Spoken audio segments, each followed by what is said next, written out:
the hearing on Senate Bill number 30. Not sure who's going to present that, but please come forward and state your name and present your testimony.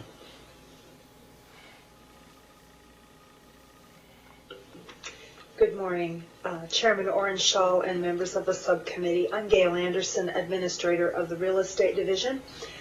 Senate Bill 30 is an executive bill that is being brought. It is intended to be a housekeeping bill to amend NRS 116 on two matters of law.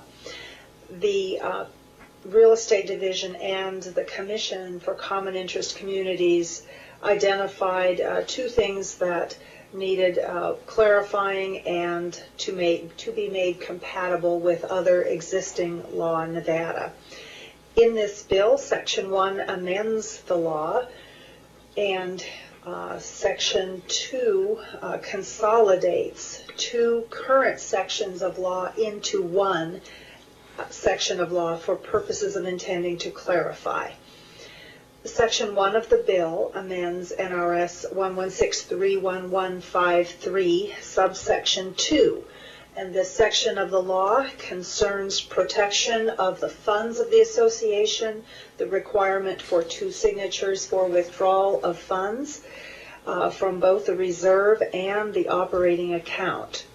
There already in existing law exists 2 circumstances where electronic fund transfer can occur, and that is the transfer of money from the operating account to the reserve account of the association at regular intervals, and to make automatic payments for utilities. Section 1 amends this to also allow for the electronic transfer to the state treasurer, which is required to be in compliance with NRS 353. 0.1467. This requires that all payments of money owed to a state agency of $10,000 or greater must be made by electronic transfer. And we do have master associations in the state with more than 3,300 units that are required to electronically transmit that payment to the state treasurer. So that would be a cleanup of that to make that allowable. Then one other section is to allow for the electronic transfer of money to the United States government when that is required and allowable. And then a provision to allow the association to use electronic signatures to withdraw money in the operating account. Now, this is not the reserve, it's just the operating account. And that is sort of to update payment processes, but with some protections. That electronic transfer must be made pursuant to a written agreement with the association and the financial institution where the operating account of the association is maintained.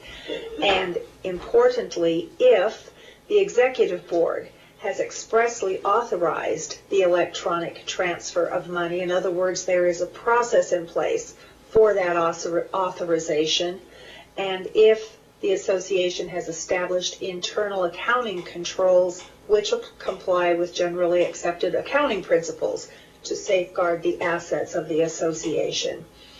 And I would note that by adding this to the law, it does set forth a requirement that then is actionable on the enforcement side of the real estate division, where if an association does not have written procedures of how they will authorize payments and ensure electronic signatures are applied, that allows the division to certainly hold them accountable for that and ensure that they have that. The Section 2 of the bill incorporates 2 sections of law into one. It repeals NRS 31175, it repeals 31177 and incorporates that into 31175. And these are 2 sections that seem to have a lot of misunderstanding. It pulls them together. It clarifies what documents make up the books, records, and papers of the association, which must be made available to unit owners for review upon request. The other thing that was done is to incorporate the not to exceed 25 cents per page into all books, records, and other papers of the association. That was an existing law. Now, I would just please note that the division does not have an issue with what the legislature determines to be an appropriate fee or no fee for per page. The request would be, the intention is that whatever is decided in this legislative session, that it is consistent and clear throughout the chapter, so we don't have one place of the law it says this fee, another place this fee. That is the intention of the bill, and again, I say this was brought by the Real Estate Division and the Commission to hopefully clarify and consolidate so that it's easier to understand and for us to respond to questions about how to interpret. Thank you. Thank you very much, Ms. Anderson. Thank you for your patience during this long subcommittee hearing today. One question I have under Section 1 about the electronic transfers of money to a state agency or to the federal government. By removing that signature requirement, is there any greater danger that something might go awry and money might go where it's not meant to go, or are there enough safeguards without those extra?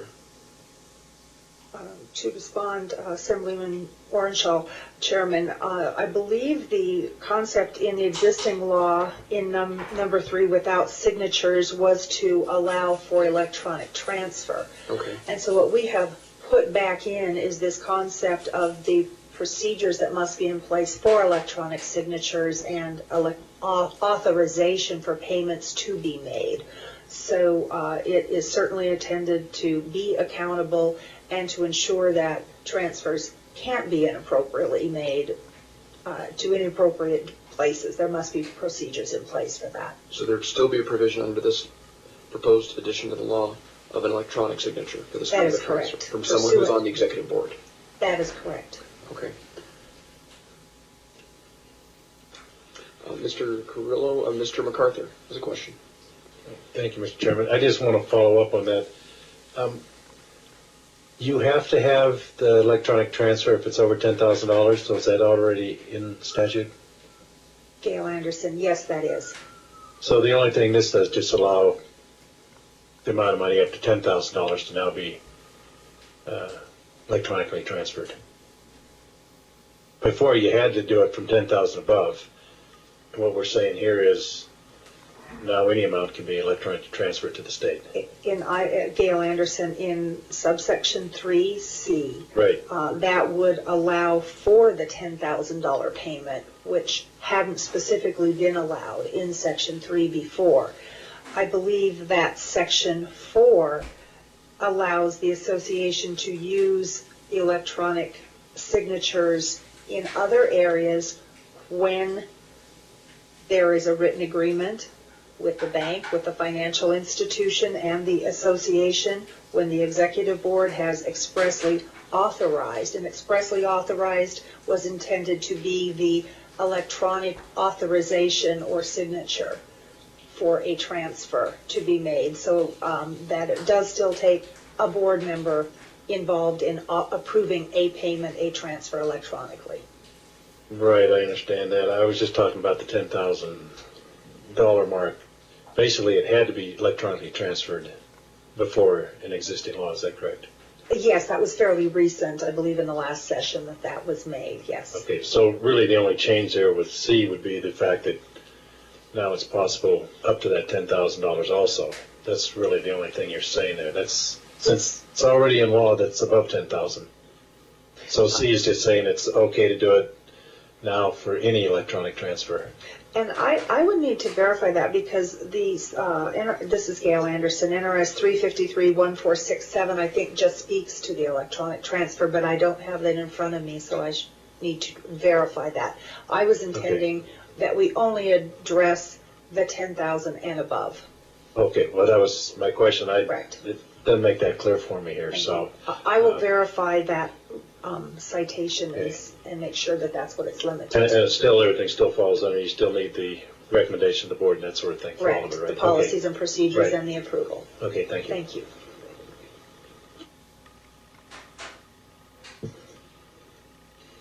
No follow-up?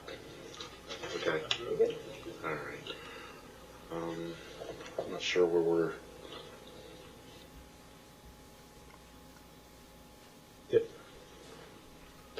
Just one more follow-up on what you brought up before about the cost. I think we do have something else that we just passed through and had to do with the charges for pages, so we'll double check on that. I think it was 25 cents for the first 10 pages, then 10 cents after that or something, so we'll have to figure out what that is, and that'll be fine for us to...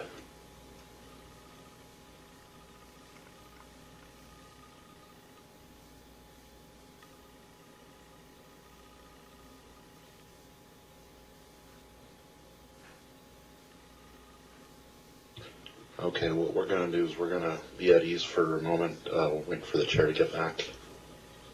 So, relax. Fill up your, have a drink of water.